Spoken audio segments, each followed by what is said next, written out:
Kita diingatkan ketika tahun 711 Masehi, Gubernur Musa bin Nusair mengutus Tariq bin Ziyad untuk menyeberang dari Maroko ke Andalusia. Selat itu hanya berjarak 14 km.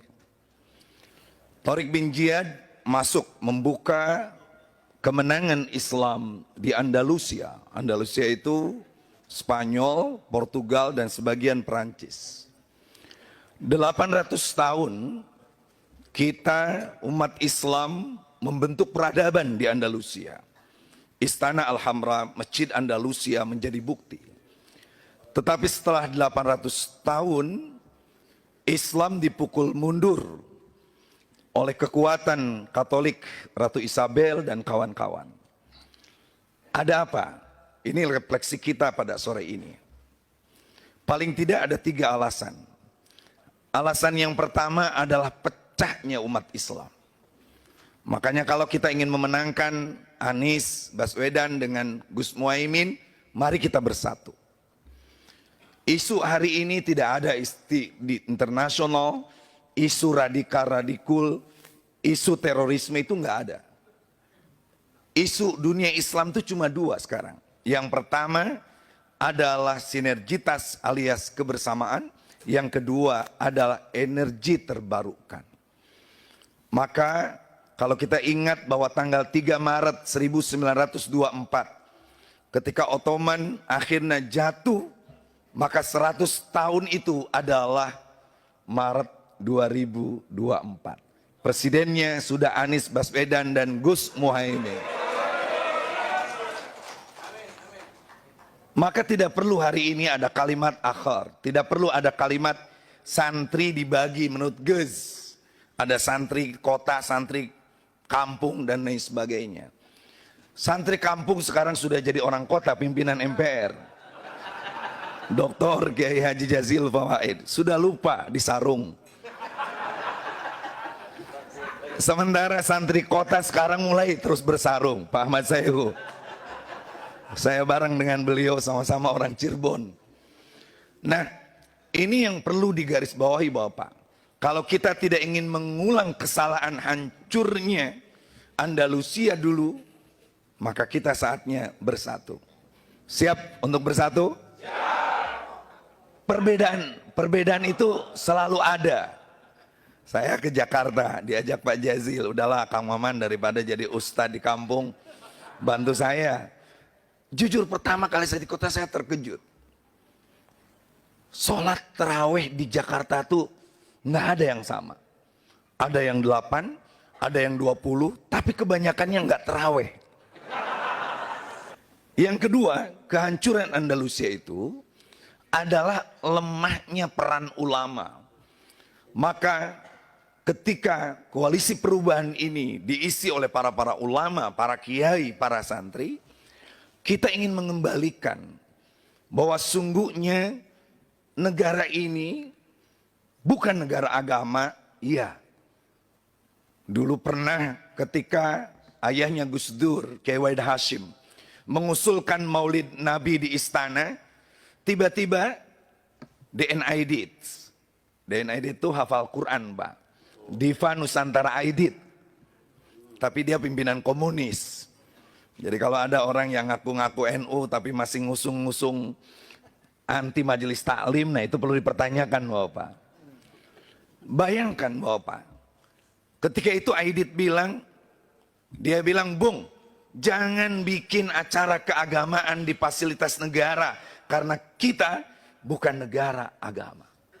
Tiba-tiba kata Kiai Wahid Hashim, Bung, Indonesia bukan negara agama, tapi tidak satu pun dari seluruh konstitusi kita kecuali dibangun dengan terminologi agama. Dari mulai proklamasi, pembukaan Undang-Undang Dasar dan 1945.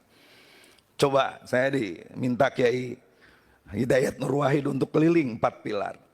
Sekarang saya lagi minta lagi untuk sisa sidang sebelum pemilu. Mudah-mudahan ditambah. Nah, makanya ajakan kita hari ini adalah kembali kepada nilai-nilai agama. Dan Ibnu Sirin seperti yang dikutip oleh kitab Al-Mustadraknya Imam Hakim, fa inna hadal ilma dinun fangzuru amma ta'khuduna dinakum. Orang ingin berbuat baik, maka peganglah agama. Kalau ingin agamanya baik, peganglah ulama, pelaganglah habaib yang memiliki sanad keilmuan. Ini kan orang lagi nggak jelas. Ngaji ceramah di TV yang dimunculin orang-orang yang nggak jelas sanad keilmuannya. Na'udzubillahi min. Di tempat itu ada orang yang suka ceramah keras-keras. Bapak Ibu, mulai besok kita tahajud. Ayo kita tahajud siang malam. Masa tahajud siang malam? Tahu PKB gudangnya ulama, PKS gudangnya para habaib dan lain sebagainya. Nasdem jago soal pendidikan. Bayangkan Pak, Kiai Yusuf Muhammad Gus Yus diperintahkan PKB untuk memperjuangkan 20% anggaran pendidikan. Kalau tahun ini sekitar 612 triliun pendidikan. Tetapi rejim ini hanya memberikan 52 triliun untuk pendidikan agama. Siap kita berjihad untuk anggaran pendidikan ini? Agar tidak ada guru-guru madrasah yang digaji hanya 100.000 per bulan. Itu pun kadang-kadang tidak pakai rupiah, pakai yen. Yen ono duitnya digaji, yen ora-onora. Madrasah kesulitan dan sebagainya. Yang terakhir Bapak, kenapa Andalusia itu hancur? Maka jawabannya adalah hubbud dunya wa karahiyatul maut. Saya ditanya, ini kenapa nih PKB berkoalisi dengan PKS yang katanya anti tahlil? Saya bilang saya ikut Habib Salim, ikut Muludan di Solo, di Banjarmasin dan sebagainya. Bapak-bapak, mereka yang takut dengan koalisi perubahan ini, dua anak muda Anies dan Muhaimin ini adalah orang-orang yang siap untuk membawa kita semua dengan mesin politik Nasdem, PKB dan PKS ini agar kita tahu bahwa kita harus merebut kekuasaan ini. Setuju? Tetapi kekuasaan yang kita rebut bukan hanya sekedar untuk memberikan privilege kepada orang-orang lain. Hutang ditumpukin gede-gede, bikin program-program tol dan lain sebagainya. Tetapi MBZ sudah dikorupsi. 10 tahun lagi tol MBZ itu pasti rubuh. Na'udzubillahi min dalik. Bapak, kita ingin jujur bahwa kita ini merebut kekuasaan untuk Indonesia. Bapak Ibu sekalian, makanya kita ingin mengutip kata-kata Kiai Said Akhil Siraj. Pentingnya kita meneguhkan komitmen kebangsaan. Kalau tadi Kiai Effendi Khairi menyebutkan apa yang disebut oleh Kiai Ahmad Siddiq sebagai ukhuwah wataniyah, ukhuwah Islamiyah dan ukhuwah insaniyah, maka komitmen kebangsaan ini menjadi penting. Karena man laisa lahu ard, laisa lahu tarikh, wa man laisa lahu tarikh, laisa lahu tadhkirah. Barang siapa yang tidak punya tanah air, maka dia tidak pernah bisa menulis sejarah. Orang yang tidak pernah bisa mencatat sejarah, maka kita akan dikubur habis-habisan dan dilupakan. Makanya kita berharap sejarah ini dicatat.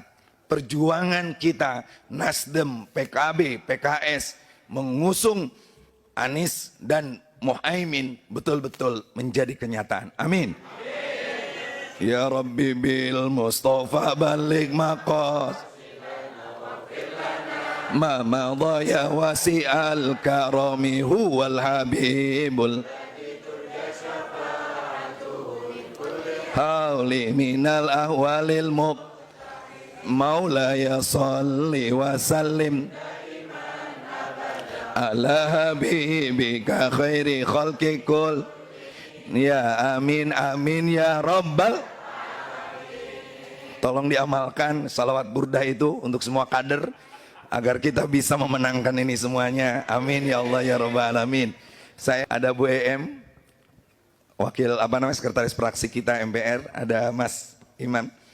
Mohon doanya mudah-mudahan kita semuanya merebut kursi kemenangan sebesar-besarnya. Presidennya milik kita, parlemennya milik kita, tentu semuanya untuk Indonesia yang kita cintai. Wallahul muwafiq ila aqwamit thoriq. Wassalamualaikum warahmatullahi wabarakatuh.